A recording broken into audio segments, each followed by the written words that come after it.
Voilà, donc bienvenue à toutes et à tous pour ce deuxième webinaire. On est pour l'instant une petite quarantaine, ça devrait arriver encore un petit peu plus. Donc ce webinaire aujourd'hui va être focalisé sur deux points, comme je vous l'avais mentionné. Un premier point sur les aspects réglementaires, et c'est Romain Weiss-Moreau qui va se présenter tout à l'heure de LLC et Associés, qui va passer la moitié de ce webinaire avec nous sur ces aspects réglementaires. Et la deuxième moitié, on aura à nouveau Marc-André Camiel, pour ceux qui étaient là au premier la semaine dernière, Marc-André Camiel de Bain & Co et compagnie, qui va faire un focus sur le non-alimentaire et sur le e-commerce. C'était des points qui étaient remontés la semaine dernière, c'était des questions qui étaient remontées la semaine dernière, donc on a pris en compte ces questions pour que on puisse tous ensemble avancer là-dessus. Je vous rappelle également que ce webinaire est enregistré, donc vous pourrez le revisionner après la présentation, ainsi que les présentations, les slides qui vont vous être présentés seront partagés et mis à disposition sur notre site. Vous avez toujours la page du site. La prochaine fois, je le rappellerai, la petite adresse, mais vous l'avez aussi. Je ne vais pas prendre plus de temps. Je vais laisser la parole à Romain. Romain, maintenant tu peux prendre la main. J'ai coupé mon partage écran, donc tu peux prendre la main, partager l'écran et je te laisse parler. C'est Marc-André Camel, pardon. Pardon Marc-André. Alors, je te remercie. Je prends juste mon PowerPoint et je partage. J'espère que tout le monde le voit ou pas. C'est tout bon. C'est bon? Ok, super. Alors, attends, je vais le mettre comme ça je le vois aussi. Super. Alors, l'idée, moi, je suis Romain Weiss-Moreau, je suis associé au cabinet LLC Associé, qui est écrit juste là. Je suis l'associé en droit des affaires en référence. Je travaille spécifiquement sur le contractuel, la data et le structurel. L'idée, c'était de faire un petit update juridique, réglementaire et législatif, parce qu'on entend beaucoup de choses. On a beaucoup d'informations qui vont de droite à gauche, au centre, sur des concepts, sur des notions. Donc, l'idée, c'est de remettre un petit peu de calme dans tout ça, de savoir ce qui a été fait récemment, sans revenir très précisément sur ce qui est en train d'être fait ou ce qui a été fait cet après-midi.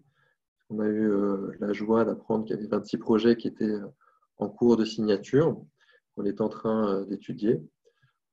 Donc, on va commencer juste par l'état des lieux réglementaires législatifs.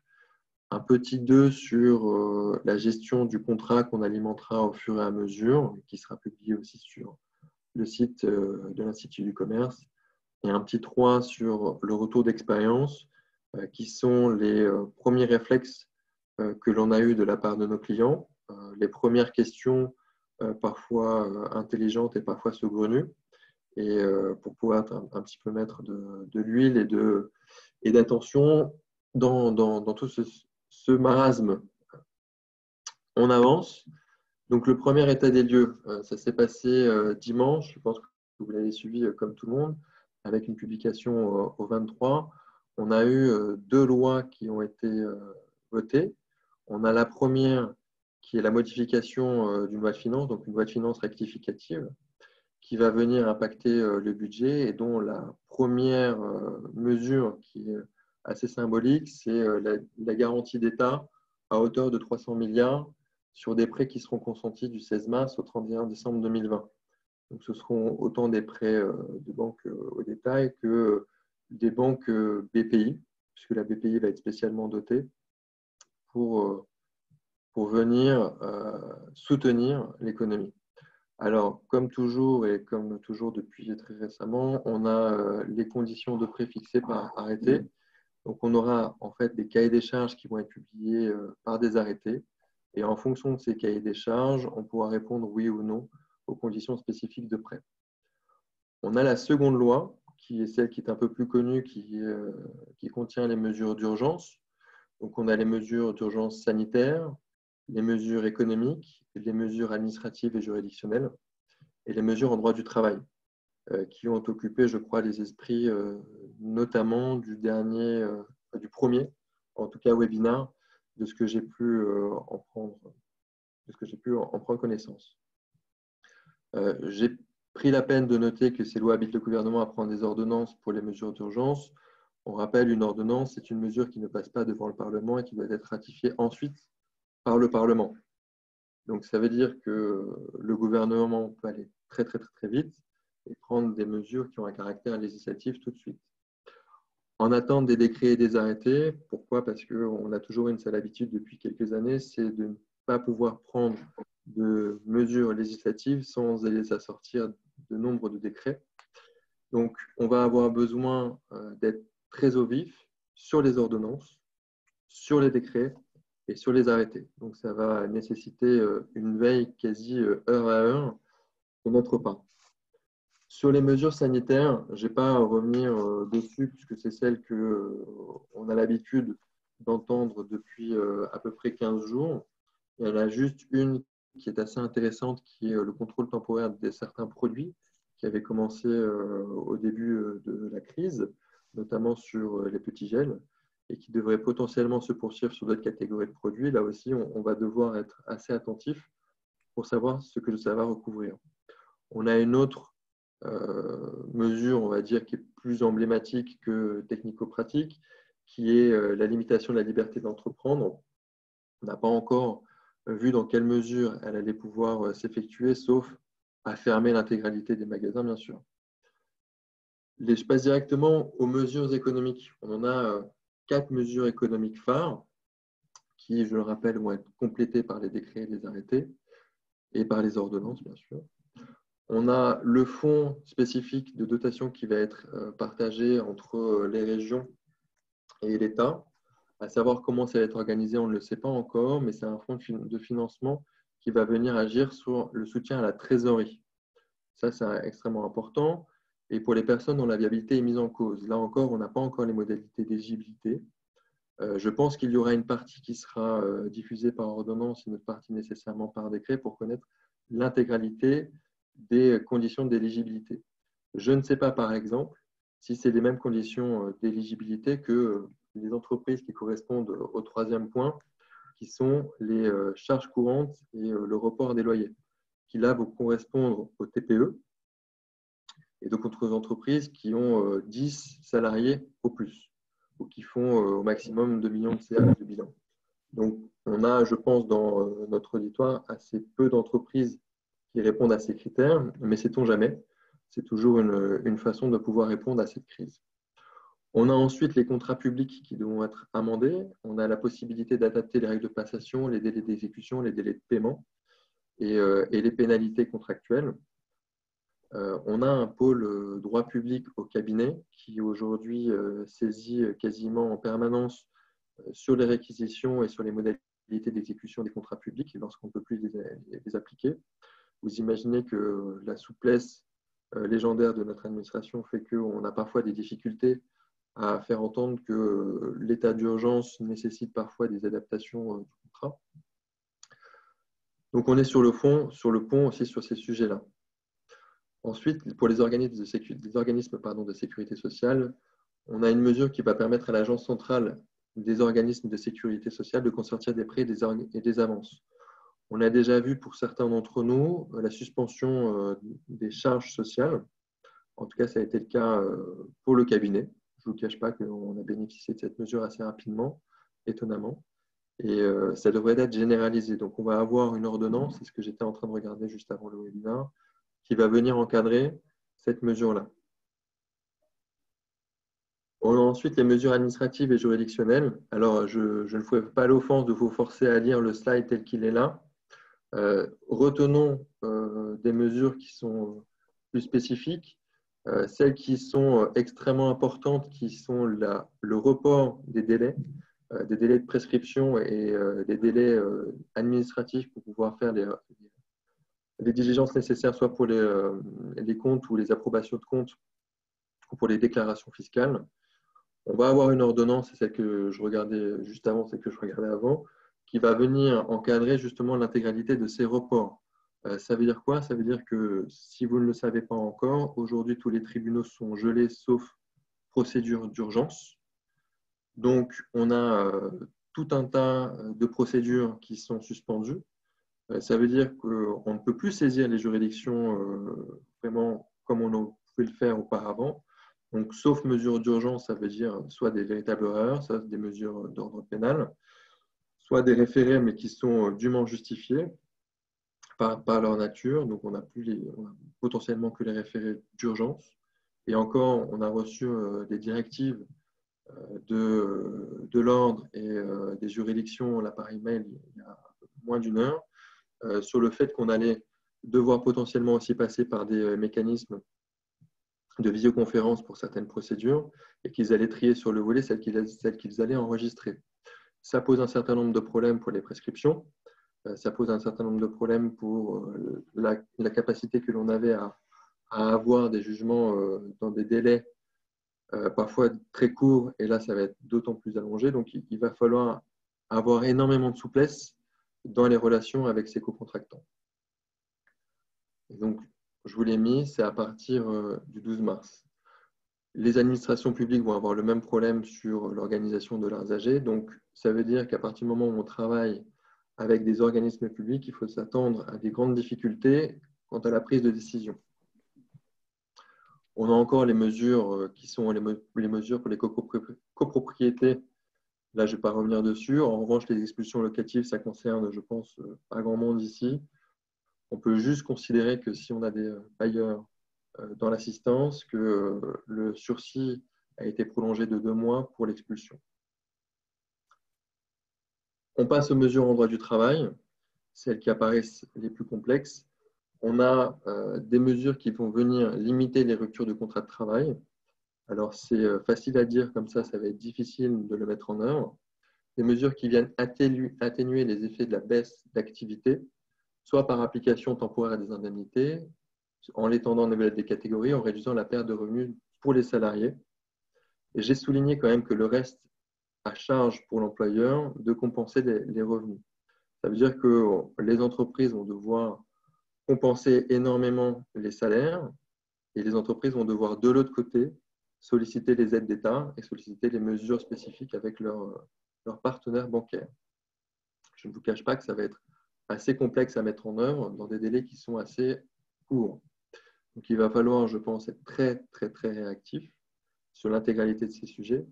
Surtout que j'écoutais le webinaire de la semaine dernière où il y avait des difficultés de savoir si on pouvait transférer un salarié d'un dispositif à un autre au sein de l'entreprise, qui nécessite aussi habituellement un formalisme assez sévère. Pour répondre à cette difficulté, le gouvernement a choisi, enfin, dans la loi, on a choisi d'avoir un service continu et d'imposer un service continu aux entreprises qui sont nécessaires pour la sécurité de la nation ou la vie économique et sociale. Je pense que dans l'approvisionnement des biens et des biens de première nécessité, il y en aura un certain nombre, notamment dans l'alimentaire. Pour l'organisation des élections, on ne va pas revenir dessus. En revanche, ce qui paraît très important comme mesure, et c'est ce que je regardais aussi là dans les ordonnances, c'est que l'employeur va pouvoir soit imposer des congés payés, imposer le report des RTT, imposer le report. Alors, attendez, j'ai un problème de son. Normalement, tout le monde devrait être coupé. Eric, tu viens de nous rejoindre. Est-ce que tu peux couper le son, s'il te plaît? Et la vidéo, ça permettra en fait de... Normalement, le son est coupé, mais la vidéo également. Merci. Alors, je disais les reports à la fois des RTT, les reports des intéressements et les reports des participations. Ça, l'employeur va pouvoir unilatéralement le faire et imposer aussi la prise des congés payés dans la limite de 6 jours ouvrables. Je viens de vérifier sur l'ordonnance, c'est bien dans la limite de 6 jours ouvrables francs. Donc, on va pouvoir, en tant qu'employeur, imposer un certain nombre de contraintes à ses salariés. Pour les services de santé au travail, les IRP, je vous laisserai les lire. On fera des news, mais c'est peut-être moins l'urgence aujourd'hui. On peut juste retenir que les modalités d'information vont être nécessairement impactées et que les services de santé au travail vont être recentrés sur les mesures d'urgence qui sont la sécurité et la santé relativement au coronavirus ou Covid-19. Donc, ce qu'il faut retenir, respecter les mesures sanitaires, je ne pouvais pas m'en passer, sinon je vais passer pour un mauvais avocat. L'État vient garantir les préconditionnés en attente des arrêtés définissant les cahiers des charges des illimités. Ça, c'est mon grand sujet pour savoir comment ça va se faire, à quel moment ça va se faire et surtout quels sont les cahiers des charges. J'ai qu'une seule crainte, c'est que ça vienne encore rajouter des difficultés avec nos partenaires bancaires. Suspension des charges courantes pour les toutes petites entreprises, ça veut dire que les grandes n'y sont pas soumises. Suspension des procédures de délai de prescription, ça c'est très important. Assouplissement pour les dépôts et les comptes et les AG, ça vient naturellement un peu plus tard dans l'année, mais ça veut dire que nos amis experts comptables sont déjà aussi en souffrance. Report des congés payés, des primes RTT, adaptation du temps de travail. Assouplissement des relations avec les IRP. Je passe au 2, gérer les contrats. Alors, dans la gestion des contrats, avant de passer sur ce slide, je vous l'annonce tout de suite, j'ai pris un parti pris qui est de répondre aux mécanismes d'urgence. Mon parti pris, c'est de revenir en 5 minutes sur la force majeure et en 5 minutes sur l'imprévision. Je n'ai pas pris l'exception d'exécution dans les contrats, parce que l'exception d'exécution, c'est une mesure nécessairement exceptionnelle, mais qui ne concerne pas spécifiquement des mesures d'urgence extra-contractuelles. Ça nécessite plutôt des rapports intracontractuels, la gestion intracontractuelle. Ça me paraissait plus clair de parler juste de force majeure. Alors, juste en petite introduction, les ordonnances qui sont prises parlent spécifiquement de force majeure.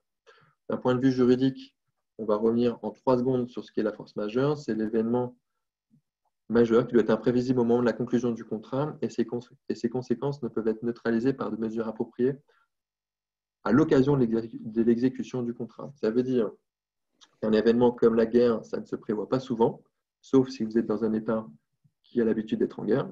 C'est comme ça qu'on peut interpréter la force majeure. En tout cas, une guerre en France ou un virus, la guerre contre un virus, c'est assez inattendu. Du moins, c'est quelque chose qu'on ne prévoit pas tout le temps dans les contrats. Un ouragan ou tout événement, je vous ai mis les cas faciles de force majeure. En revanche, la force majeure, elle s'apprécie toujours concrètement. Et ça, j'insiste énormément là-dessus. Elle s'apprécie en fonction de la nature et des services liés au contrat, de la prévisibilité de l'événement en cause. Ici, on distingue bien la propagation du virus ou le confinement sont 2 événements qui doivent être juridiquement considérés comme étant distincts. Ce n'est pas la même chose. Et donc, ça suppose encore une fois une analyse de cas par cas. Les moyens qui peuvent être mis en œuvre afin de poursuivre l'exécution du contrat. C'est-à-dire, en 3 mots, qu'il ne s'agit pas simplement d'une difficulté dans l'exécution. Ça veut dire qu'on peut tout envisager et on pourra envisager tous les éléments qui nous permettent de répondre à son exécution contractuelle. Si on n'y arrive pas, on peut considérer que c'est de la force majeure. C'est très important parce que ça impacte nécessairement chacun des contractants de façon différente. Donc, d'un point de vue pratique, ce qu'il faut, c'est vérifier les clauses dans les contrats. Généralement, vous avez des clauses de force majeure. Apprécier l'application de la clause au regard de l'activité, nécessairement. Vérifier les clauses et les causes d'exonération. On a souvent dans les contrats des causes et des clauses qui sont différentes et des causes qui peuvent être différentes. Parfois, on considère contractuellement qu'un événement est de la force majeure dans un contrat. Parfois, non. Et réagir rapidement pour notifier son concontractant. J'insiste sur le fait qu'il est urgent de ne pas attendre. C'est un peu comme ça, mais la force majeure ne s'utilise bien et ne s'utilise efficacement que si l'on n'attend pas. C'est un peu comme une communication de crise. Il faut être capable de réagir rapidement. Enfin, lorsqu'on veut utiliser cet événement contractuel, il faut l'utiliser rapidement aussi et dire rapidement qu'on ne peut plus exécuter ses obligations et qu'on ne pourra pas les exécuter dans un temps déterminé. L'imprévision, c'est un élément qui est un petit peu différent. L'imprévision, c'est un changement de circonstances économiques imprévisibles lors de la conclusion du contrat et son exécution devient excessivement onéreuse pour une partie qui n'en avait pas assumé le risque ab initio. Ici, le changement de circonstances, différemment de la force majeure, ne conduit pas à suspendre le contrat, ça conduit à la renégociation du contrat, ce qui est un élément très différent. Alors, je ne vous cache pas, en tant que juriste, c'est extrêmement sympathique d'avoir cette nouvelle notion, qui date de 2016 en droit français, mais qui correspond classiquement aux clauses de hardship qu'il y avait auparavant dans les contrats. Ça va nous permettre, assez égoïstement, de mesurer l'efficacité de cette définition au regard des cas qu'on va soumettre. Ici encore, ça s'apprécie très, très concrètement. Et ça veut dire quoi? Ça veut dire qu'il faut analyser déjà dans son contrat si on a une clause qui prévoit l'imprévision. Les juristes, généralement français, ont l'habitude de travailler sur des clauses de hardship de droit plutôt britannique ou américain. Donc, ce qu'on a fait, c'est qu'on a verrouillé les clauses d'imprévision pour pouvoir continuer à renégocier nos clauses telles qu'on le faisait auparavant. En revanche, si vous avez des contrats qui sont un peu plus récents, il est possible que vous ayez des contrats qui maîtrisent ces changements économiques et que vous ayez prévu très concrètement dans vos contrats ce que vous allez considérer comme étant une circonstance imprévisible du contrat. C'est possible. On peut prévoir l'imprévision, bizarrement, mais c'est contractuellement possible. Et c'est pour ça que vous verrez dans les exemples, il y a très peu d'exemples d'imprévision et qui sont généralement des exemples qui concernent du droit administratif et qui sont assez vieux. Donc encore une fois, ce qu'il faut retenir, c'est qu'on peut exploiter les deux mécanismes. C'est que l'application au contrat des deux mécanismes doit être au cas par cas. On doit vérifier ces contrats. Ça va sans dire généralement, mais ça va mieux en le disant. Il faut prendre contact avec son contractant. C'est exactement la même chose. Ça va sans dire, mais ça va mieux en le disant. C'est-à-dire qu'il faut ne pas se terrer dans son coin, réagir assez rapidement pour pouvoir réorganiser à la fois les flux contractuels et donc les flux de produits entre vous et le contractant. De quel genre de contrat il s'agit? Généralement, il s'agit de tout type de contrat. Donc, j'ai mis les loyers, habitations, commerciaux, professionnels. On avait une grande question qui était est-ce qu'on va devoir continuer à payer son loyer quand on est une entreprise? On a vu que les plus petites entreprises allaient être exonérées du paiement du loyer pendant un petit moment, c'est simplement un report. En revanche, pour les plus grosses, on va devoir agir sur ces deux clauses-là. Parce qu'il n'y aura pas, a priori, de mécanisme spécifique pour les entreprises qui dépassent la TPE. Ça concerne les contrats de prêt, ça concerne les contrats de prestation de services, ça concerne les contrats de livraison et ça concerne les contrats de fourniture de biens et de produits, ça concerne à peu près tous les contrats. Alors, d'un point de vue très pratique, les clauses d'imprévision et les clauses de force majeure, généralement, sont à la fin de tous les contrats. Ce que les gens ne lisent plus trop ou ne lisent pas trop après des semaines de négo, c'est là que ça se situe. Donc, si vous les cherchez, généralement, c'est pas là. Ensuite, le petit 3, un retour d'expérience. J'ai mis pêle-mêle, et ce n'est pas beaucoup de pêle et de mêle pour l'instant. Les premiers éléments qui sont sortis des discussions qu'on a eues avec nos clients.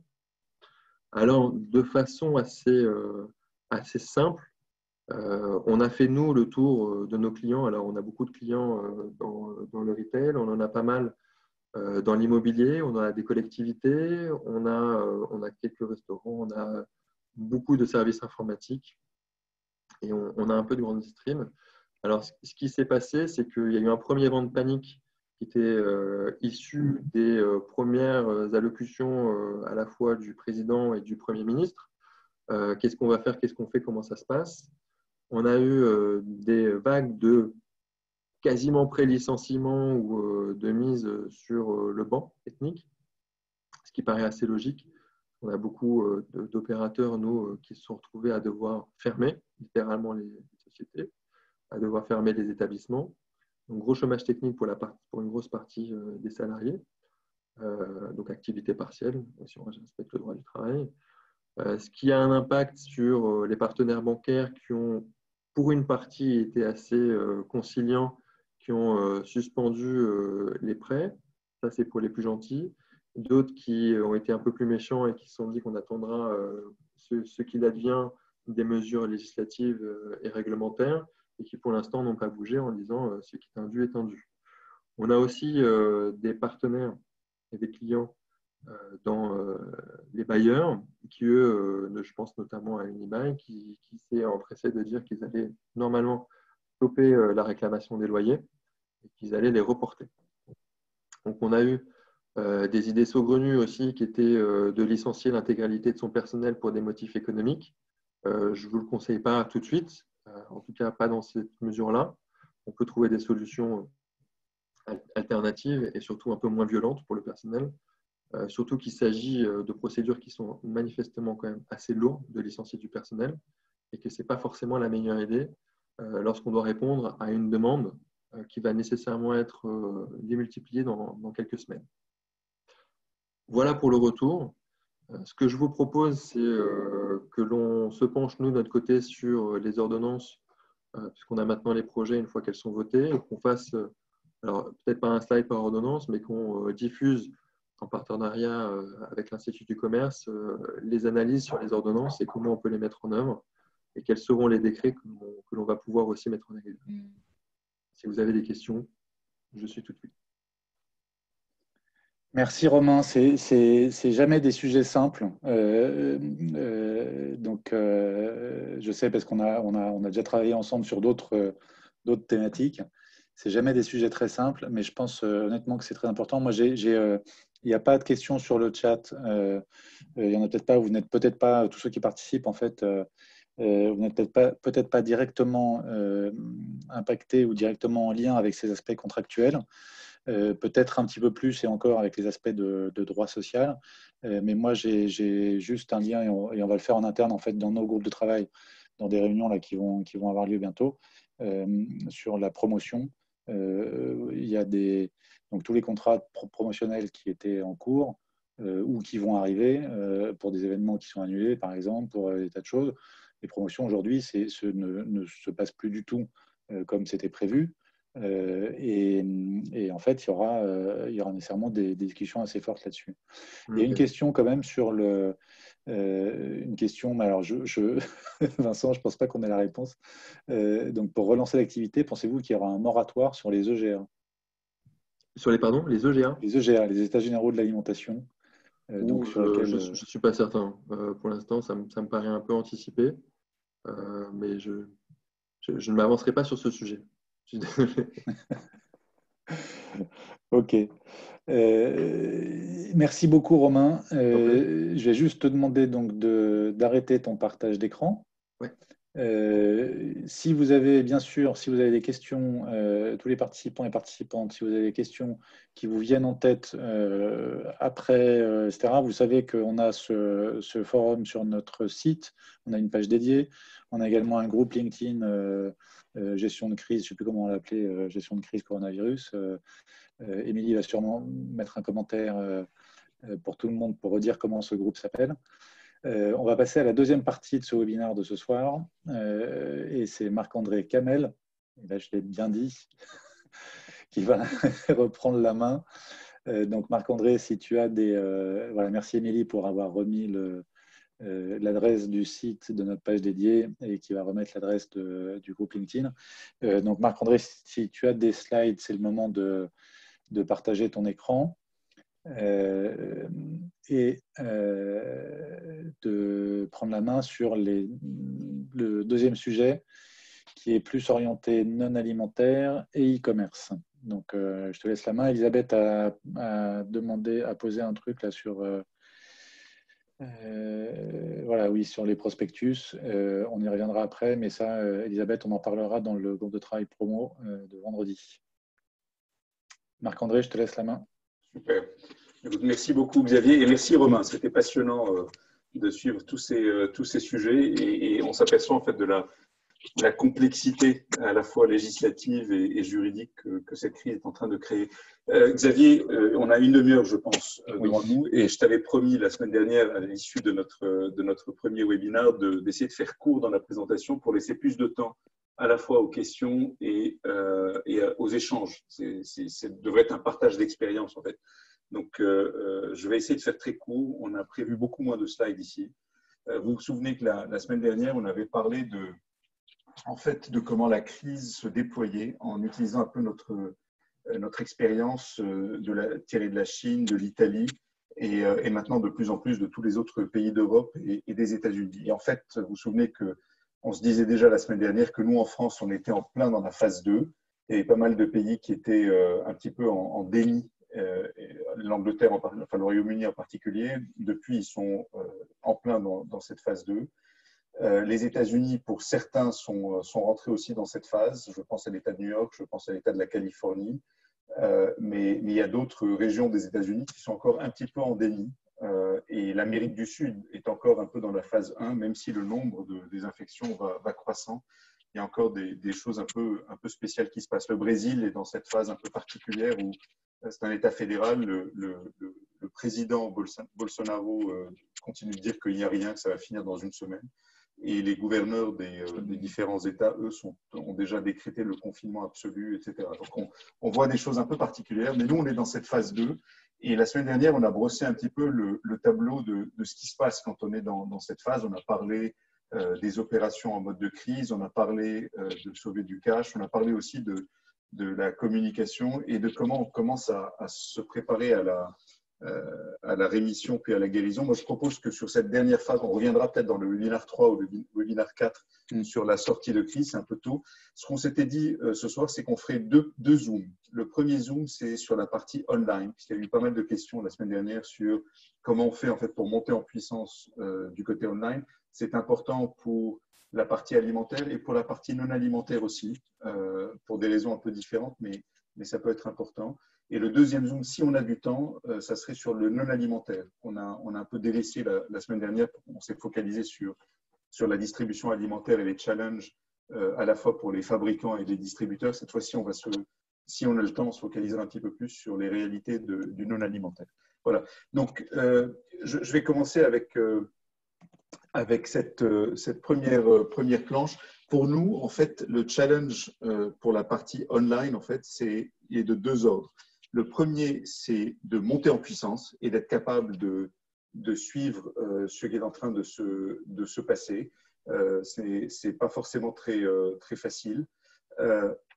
Pardon, j'ai juste un petit problème d'écran. Voilà. Donc, c'est monter en puissance sur le online. Et le deuxième point sur le online, c'est comment on tire des enseignements pour rendre l'activité e-commerce ou online plus pérenne et plus rentable dans le futur. Et il y a plein de choses qui se passent dans cette crise qui vont être utiles pour la suite et pour rendre ce business un peu plus pérenne. Si on se focalise 2 minutes sur la montée en puissance, nous, on pense qu'il y a un certain nombre de choses que tous les distributeurs devraient faire. Le premier point, c'est d'augmenter la capacité de traitement en click and collect. Donc, ça peut être ce qu'on appelle le BOPIS, Buy Online et Pick Up in Store.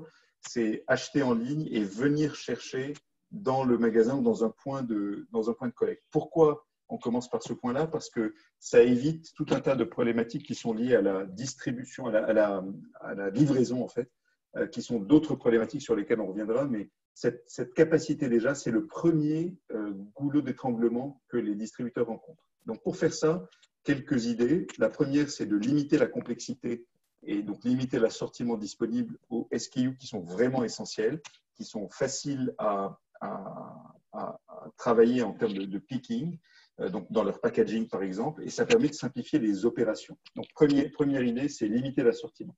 Deuxièmement, c'est limiter les quantités par client. Certains distributeurs ont commencé à le faire pour éviter en fait le phénomène de rupture et s'assurer aussi que, parce qu'il y a un rôle d'équité dans la distribution, que tout le monde puisse être servi. Le troisième, c'est faire sauter un verrou qui est d'abord un verrou psychologique. Il y a beaucoup de retailers qui disent non, mais on ne peut pas monter la capacité parce que ça va entraîner plus de rupture encore. En fait, les clients, dans cette période-là, sont assez prompts à pardonner aux distributeurs. Ils savent que tout ne sera pas idéal, ils savent qu'il y aura des ruptures, etc. Et donc, ce n'est pas grave, augmenter la capacité parce que c'est le premier, encore une fois, le premier nœud bloquant. Et le dernier point que je mentionnerai ici, c'est qu'on va être dans une situation où du côté offline, du côté des magasins physiques, on en a parlé beaucoup la semaine dernière, on sera dans une situation de pénurie de personnel, à un point qu'il sera difficile d'ouvrir tous les magasins. Et nous, notre recommandation à tous nos clients distributeurs, c'est regardez bien votre réseau, faites vos ordres de priorité des magasins qui doivent absolument être ouverts et utilisez ces magasins physiques qui sont là, avec du stock, etc. Utilisez-les comme point de fulfillment, comme dark store, pour augmenter votre capacité. Donc ça, c'est un premier point, c'est augmenter la capacité de traitement et si possible en click and collect. Deuxièmement, c'est essayer de rendre le système de livraison plus efficace et d'en augmenter la capacité aussi. Première façon d'augmenter la capacité, c'est de regarder autour de nous et de se dire qu'il y a beaucoup d'autres business qui sont en fait en stand-by. et qu'on pourrait utiliser pour augmenter cette capacité. Les compagnies de taxi sont un exemple. Il y a les Uber et compagnie, mais il y a les compagnies de taxi qui sont là dans la plupart des grandes villes ou les fédérations de taxi, et ça peut être une idée. Mais il y a d'autres idées qu'on peut imaginer pour aller chercher des capacités de livraison qui sont disponibles dans d'autres entreprises qui sont à l'arrêt pour l'instant. Deuxième point, c'est dans certaines zones qui sont à faible densité et à faible retour en fait en termes de livraison, c'est-à-dire qu'on va fermer cette capacité-là et on va prendre ces ressources, à la fois les camions mais aussi le personnel, et les redéployer dans les zones qui sont en surchauffe, en particulier les centres-villes de grandes villes.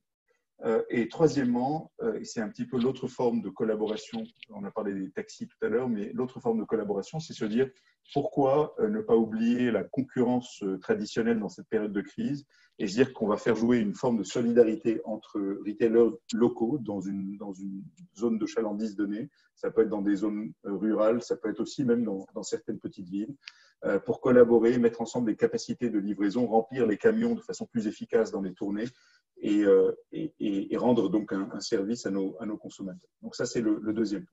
Troisième point, c'est travailler justement malgré ces pénuries de personnel potentiel pour être capable de servir toute cette demande. Et il y a des pics de demande qui sont très très forts dans vos entreprises. Je suis sûr que vous en avez déjà entendu parler. Moi, j'ai entendu dans certaines entreprises d'un doublement, un triplement. J'ai entendu même multiplier par 4,5 le volume des commandes. Et donc, pour faire ça, on a besoin de personnel. On pourrait utiliser le personnel des sièges, le personnel d'un certain nombre de fonctions support. C'est le moment de vraiment mettre un coup d'accélérateur. Mais il y a aussi d'autres situations peut-être un peu plus externes. Aller chercher de la force vive complémentaire, soit en négociant avec d'autres acteurs qui sont un peu à l'arrêt. Donc, si on est dans l'alimentaire, on peut se tourner vers des enseignes du non-alimentaire dont les magasins sont totalement fermés et leur demander si on ne pourrait pas emprunter quelques-uns de leurs employés. Alors là, je sais que Romain doit se poser des questions, mais comment ils vont faire ça légalement? On pourrait imaginer un contrat en fait entre les entreprises, un contrat de service entre les entreprises, parce que sinon on ne peut pas avoir deux employeurs à la fois, etc. Donc c'est pour éviter les problématiques un peu plus complexes. Et il y a plein de gens qui aujourd'hui sont à l'arrêt et se demandent comment ils peuvent obtenir quelques ressources financières. Ça peut être des étudiants dont les cours sont arrêtés, etc. Donc, il y a différents pools de ressources dans lesquels on peut aller chercher. Ensuite, il y a un certain nombre de points qui sont plus ce sont des enablers, en fait, des points qui permettent de faire fonctionner le système. Il y a la partie IT. On s'est aperçu qu'il y a eu, et certains d'entre vous nous ont fait des remarques la semaine dernière sur le fait qu'il y avait eu des crashs d'applications ou de systèmes. Je pense que maintenant, tous les systèmes sont sous contrôle avec des choses assez intéressantes puisqu'on fait la queue maintenant pour entrer dans un site de distributeurs alimentaires en particulier. Mais il y a peut-être des investissements faciles à faire rapidement pour augmenter la capacité. Il y a peut-être aussi des ressources IT dans l'entreprise qui étaient dédiées à d'autres projets qu'on peut, pour les 2-3 prochains mois, complètement dédier à l'accélération de la partie online. De la même façon, vers l'externe, il y a ces relations avec les fournisseurs. Vous êtes, dans ce webinaire, vous êtes à la fois des industriels et des retailers. Et vous avez sûrement déjà des discussions entre vous pour être capable d'accélérer les flux de stock, surtout sur les catégories critiques et un certain nombre d'assortiments pour les envoyer directement vers les centres de fulfillment. Alors après, il y a le dernier point, je voudrais le mentionner parce qu'on a déjà vu dans la semaine qui s'est écoulée depuis le dernier webinaire, on a vu un certain nombre de choses apparaître. On a vu des distributeurs alimentaires qui fermaient certains drives parce qu'ils n'avaient plus la capacité de les opérer, soit pour des raisons de sécurité sanitaire en fait, soit parce qu'il fallait prioriser, hiérarchiser entre les ressources. Donc ça, c'est une situation.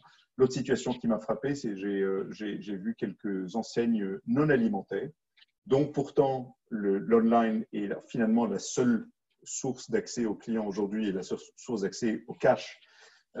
Et pourtant, ces enseignes ont fermé quand même leurs opérations online encore une fois, pour des raisons plutôt sanitaires, en fait, pour ne pas exposer leurs équipes à des risques de contamination, etc. Donc, il y a, tout ce que j'ai dit jusqu'à maintenant, c'était comment on fait pour vendre plus et pour faire fonctionner plus vite le système d'online et servir plus de clients. Mais il y a aussi la situation qu'il faut quand même envisager, où on est obligé en fait de faire des choix un peu compliqués et plutôt arrêter pour les mêmes raisons sanitaires. Donc ça, c'était la première partie qui est la partie dans l'immédiat, dans la crise, comment je vais le plus vite possible à l'augmentation de la capacité. La deuxième chose que je voulais mentionner sur l'online, et je m'arrêterai là pour la discussion, c'est est-ce qu'on peut utiliser cette crise et les enseignements qu'on peut tirer de cette crise pour essayer de sortir gagnant sur le long terme avec le canal e-commerce. Et au passage, peut-être grappiller des parts de marché par rapport à sa concurrence. La première idée avec Joël qui nous est venue quand on a préparé ces planches et dans nos discussions avec certains de nos clients, c'est est-ce que ce n'est pas le moment aujourd'hui, avec des clients qui sont plus à l'écoute et plus capables de comprendre en fait que ça coûte quand même de servir ce canal-là, est-ce que ce n'est pas le moment de prendre un certain nombre de mesures qui vont éduquer, entre guillemets, le marché et permettre de rendre les opérations en ligne plus rentables. Parce que les opérations en ligne sont notoirement pas rentables et dilutives de la profitabilité pour la plupart des retailers. Aujourd'hui, les clients sont un peu moins sensibles au prix et c'est le moment de tester en fait des postures un peu différentes. Premièrement, c'est le moment de commencer à changer un petit peu la façon dont on price le service. Une des raisons pour lesquelles la distribution en ligne n'est pas forcément très rentable, en tout cas dans la partie alimentaire, elle ne l'est pas, c'est parce que les distributeurs alimentaires ont habitué les clients depuis le démarrage de cet e-commerce en ligne au fait que le service est gratuit. Et ça, c'est quelque part depuis le début, c'est un peu le péché originel de ce format. C'est qu'on ne charge pas un service qui apporte beaucoup de valeur au client. Donc, c'est le moment peut-être de commencer à habituer le client à différents types de pricing et peut-être tester en fait différents types de pricing dans différentes régions pour voir ce qui marche le mieux. Et ça peut inclure d'ailleurs les systèmes d'abonnement. Le deuxième point, c'est dans les offres online que vous avez, c'est de pousser plus le click and collect ou le BOPIS, donc le Buy Online, Pick Up in Store, par rapport à la livraison à domicile. Et il y a quand même une partie des coûts qui sont économisés comme ça. Et puis, c'est mettre des seuils de panier minimum qui sont un peu différents. Aujourd'hui, encore une fois, c'est une période où le client peut s'habituer à acheter un petit peu différemment en ligne. Donc ça nous paraît être quelque chose d'important. Si ça n'est pas fait maintenant, ça sera plus compliqué de le faire à la sortie de la crise. Et c'est vraiment critique de commencer à habituer le client à un modèle qui, c'est pas pour essayer de gagner plus d'argent vis-à-vis du client, mais c'est pour essayer de gagner un minimum pour être capable de rendre ces opérations en ligne qui sont en train de monter dans le mix de tous les retailers, de les rendre un peu plus attrayantes pour la suite. La deuxième idée, c'est potentiellement de tester des moyens d'augmenter son reach, d'augmenter la capacité à joindre plus de clients et potentiellement augmenter sa part de marché. Et peut-être, là, c'est faire des paris un peu différents. Donc, la stratégie, c'est des allocations de ressources. C'est peut-être allouer des ressources sur un plus petit nombre de zones de chalandise, peut-être des villes clés ou des zones de chalandise clés, et sur lesquels on va mettre le paquet pour essayer d'être le leader de la zone. On sait que le leadership local en distribution est corrélé très fortement à la rentabilité. Et quand on est très, très fragmenté et qu'on est le leader nulle part, en fait, c'est très difficile de gagner de l'argent. Donc, est-ce que ce n'est pas le moyen, dans cette crise-là, de réorienter un petit peu sa posture et d'aller se focaliser sur quelques zones où on va essayer de chercher le leadership en augmentant sa présence, en augmentant sa capacité et en servant plus de clients, en leur montrant qu'on est capable de répondre à leurs besoins. Ça, c'est une piste. Donc, c'est à l'aune de ses propres moyens, à son propre périmètre, faire des allocations de ressources. La deuxième piste, c'est de se dire, est-ce que c'est le moyen de tester un certain nombre de partenariats externes? Alors ça, c'est des choses qui font très, très peur quand il s'agit de faire des partenariats avec des gens comme Amazon ou d'autres types de plateformes ou des nouveaux business models qui sont là qui sont en train de grappiller de la part de marché.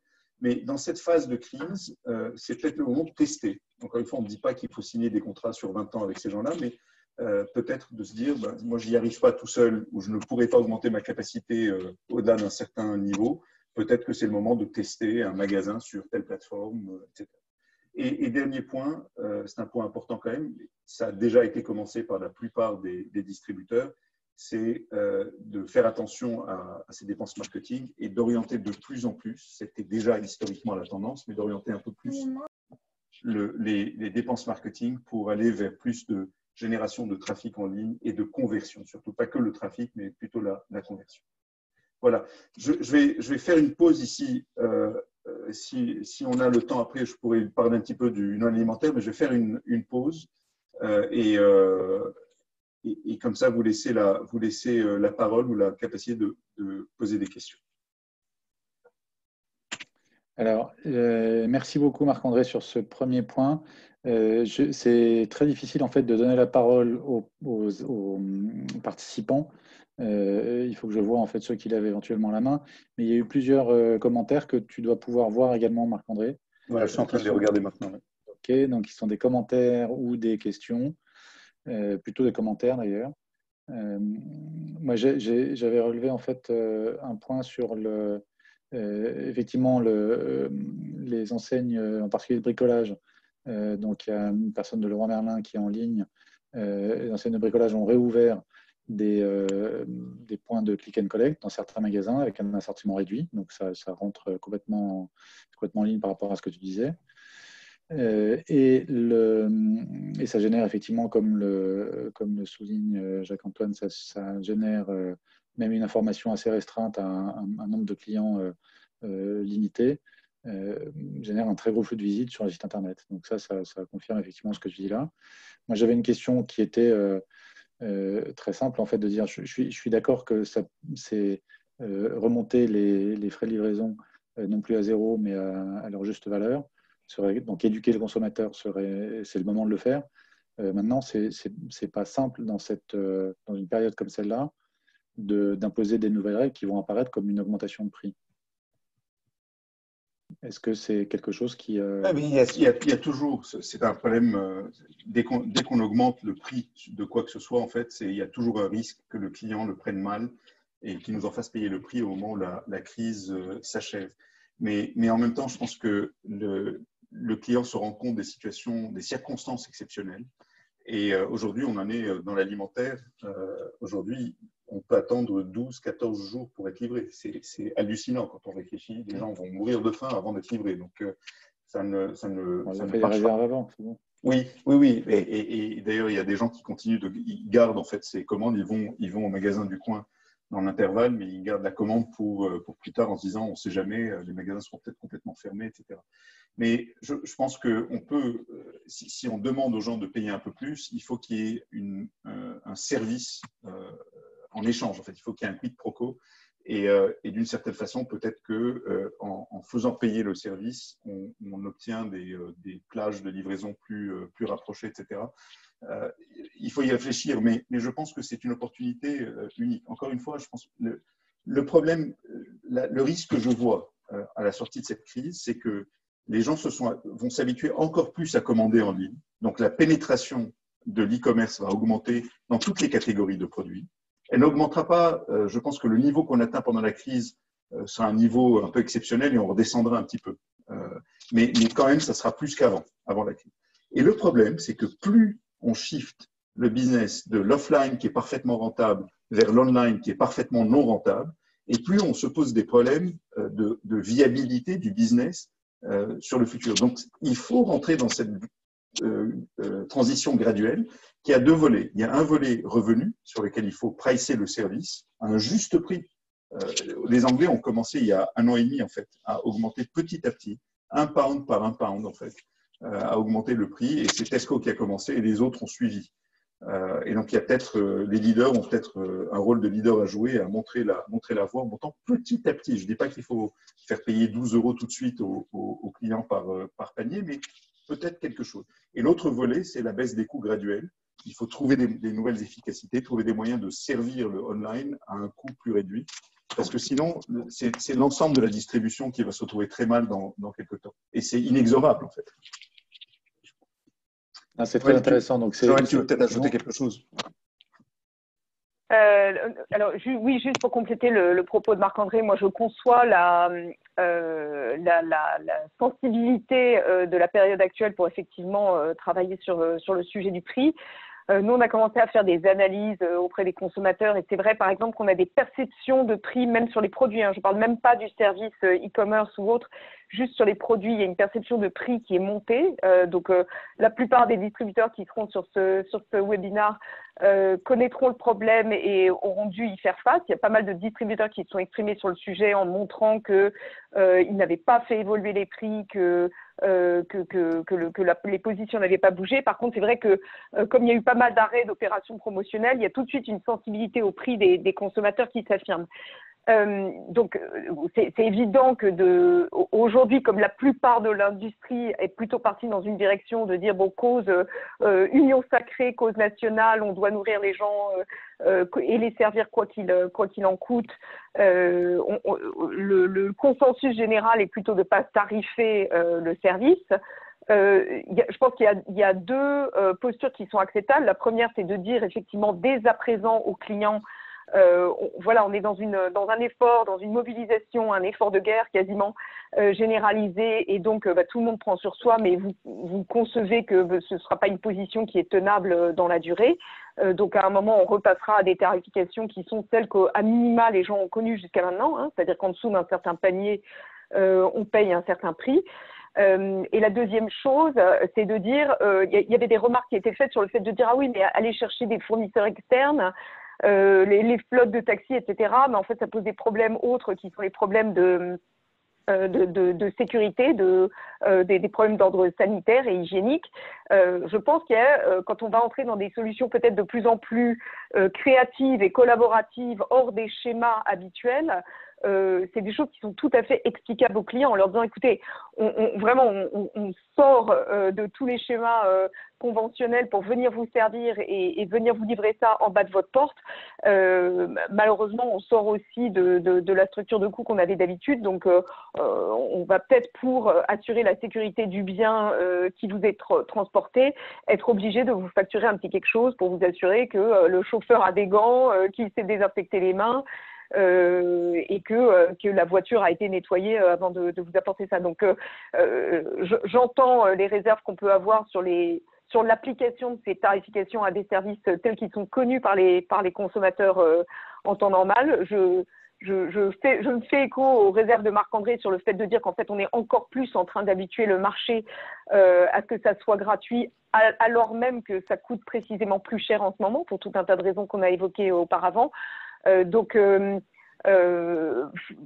l'éducation des mentalités à attention, c'est une situation exceptionnelle, mais on va revenir à quelque chose, c'est peut-être quelque chose qui est audible à ce stade, de même que les précautions sanitaires exceptionnelles qu'on peut prendre en plus pour assurer les livraisons. Il y a une question d'Elisabeth tout à l'heure sur le non-alimentaire, où Elisabeth faisait remarquer que en fait, c'est l'inverse qui se passe, c'est-à-dire qu'on baisse on enlève les coûts de livraison pour des sommes, des paniers qui sont relativement modestes. La situation est vraiment très différente. C'est un étranglement cash, en fait, dans le non-alimentaire. Et là, c'est pas du tout comme l'alimentaire qui, au contraire, voit une augmentation multipliée par 3, par 4. Les commandes, c'est la disparition, en fait, du business. Donc, c'est une situation vraiment, vraiment différente. Moi, sur le non-alimentaire, dans cette période-là, je trouve que en fait, et puis plus généralement, en mode de croisière, je pense que les systèmes d'abonnement, en fait, un peu à la Prime d'Amazon, mais un système d'abonnement est un système intéressant à creuser parce que ça permet d'entraîner en fait la répétition des achats, etc. Et ça crée un phénomène de loyauté. Mais aujourd'hui, dans le pic de la crise, c'est normal. Le son est un petit peu haché. Juste un point, c'est qu'il nous reste 5 minutes sur ce webinaire. J'aimerais quand même que tu puisses partager un peu de choses sur le non-alimentaire. Je sais que tu as prévu quelque chose. Si c'est possible de switcher là-dessus pour les 5 minutes qui restent. On a noté les questions et on y reviendra. Comme la semaine dernière, en fait, on ne peut pas répondre à tout dans ce temps assez court finalement, mais on les a notés et on reviendra vers vous après. Bien. Sur la partie non alimentaire, vous vous souvenez de ce framework que j'ai utilisé la semaine dernière, pour ceux qui étaient là au webinaire de la semaine dernière. J'avais parlé dans les opérations de 4 sujets. Les magasins, la supply, l'approvisionnement en fait, l'online, dont on vient de parler, dont je n'y reviendrai pas, et puis toute la partie entrepôt et logistique.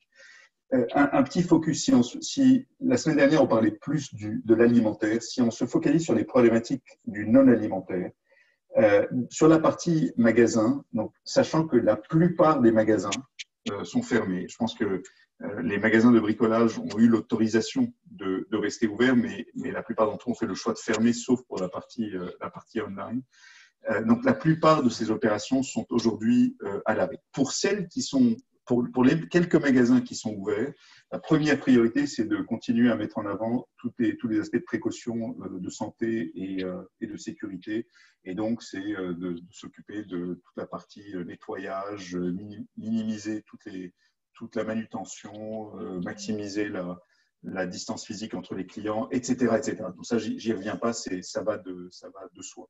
Mais les problématiques, quand les magasins sont fermés, les problématiques principales auxquels doivent faire face les distributeurs non alimentaires, c'est d'abord préserver les actifs.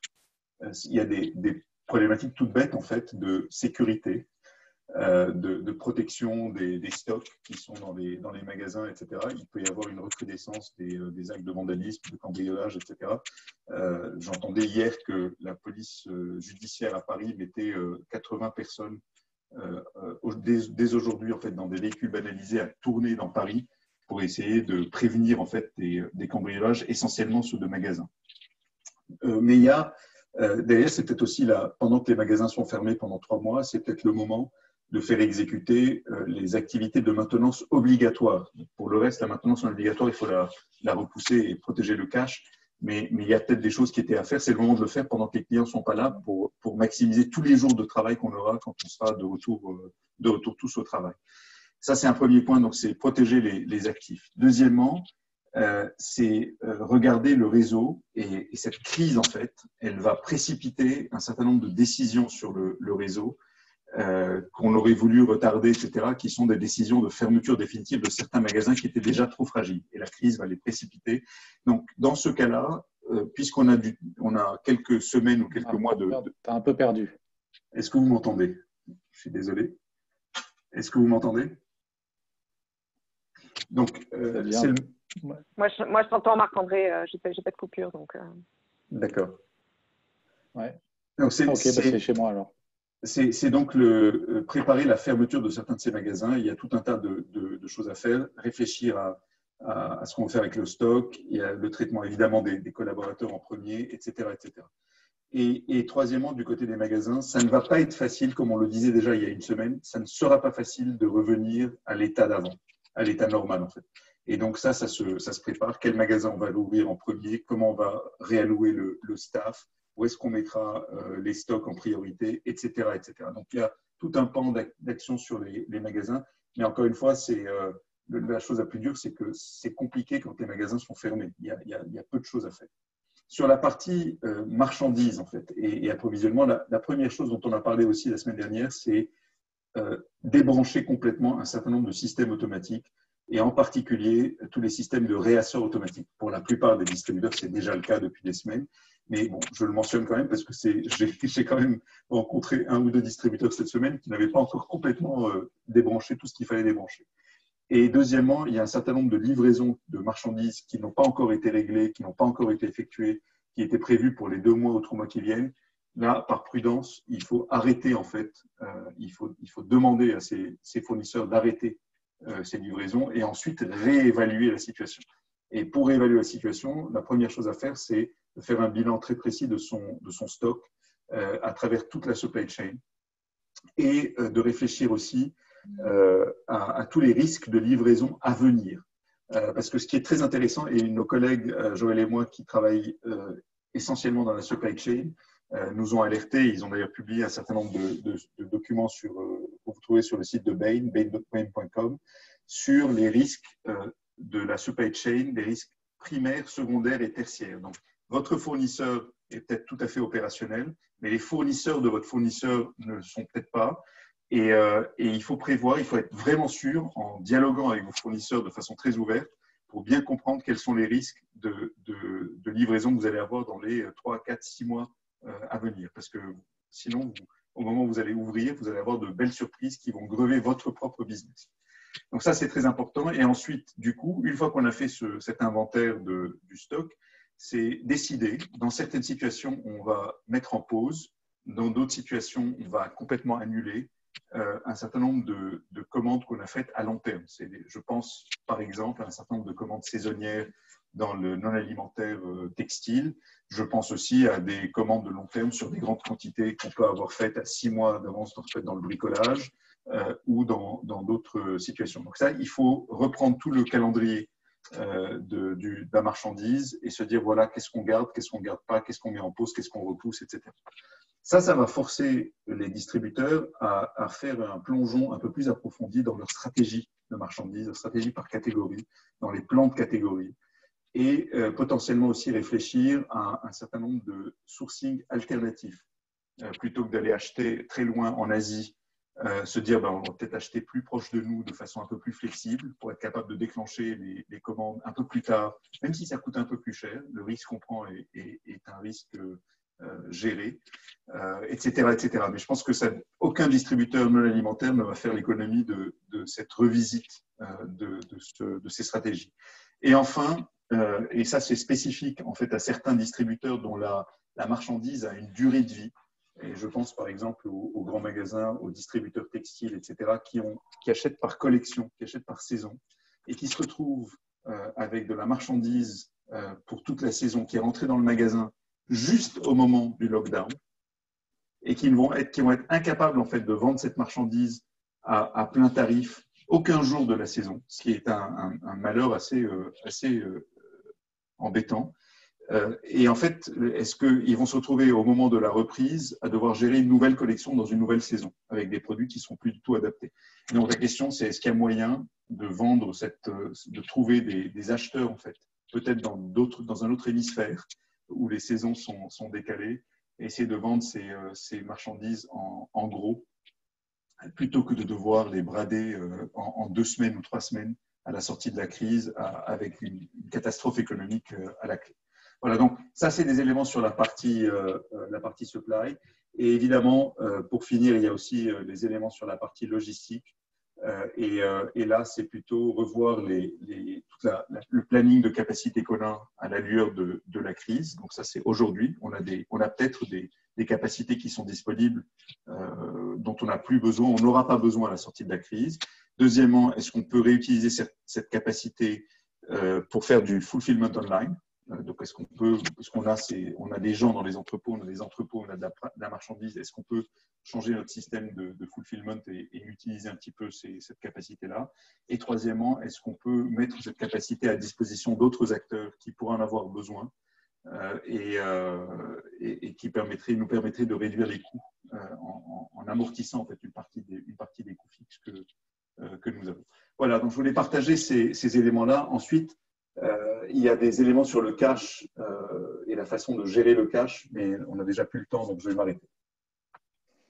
Merci Marc-André. C'est vrai que finalement, il faudrait peut-être qu'on fasse un tout petit peu plus long, mais ce n'est pas non plus très simple pour tout le monde. On va donc s'arrêter là. Il y a bien sûr la présentation, enfin les présentations, l'enregistrement du webinaire et une synthèse que Sylvie va réaliser super vite et qu'on va essayer de mettre en ligne demain.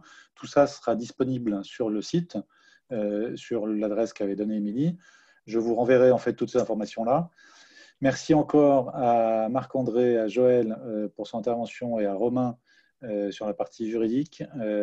Merci à tous les participantes et participants. Il y a encore des tas de questions qui se posent, vous le savez, mais donc ce webinaire est hebdomadaire. Donc rendez-vous mercredi prochain. D'ici là, portez-vous bien. C'est l'heure des apéros Skype normalement. Donc portez-vous bien et bon courage à tout le monde et à très bientôt. Au revoir. Au revoir.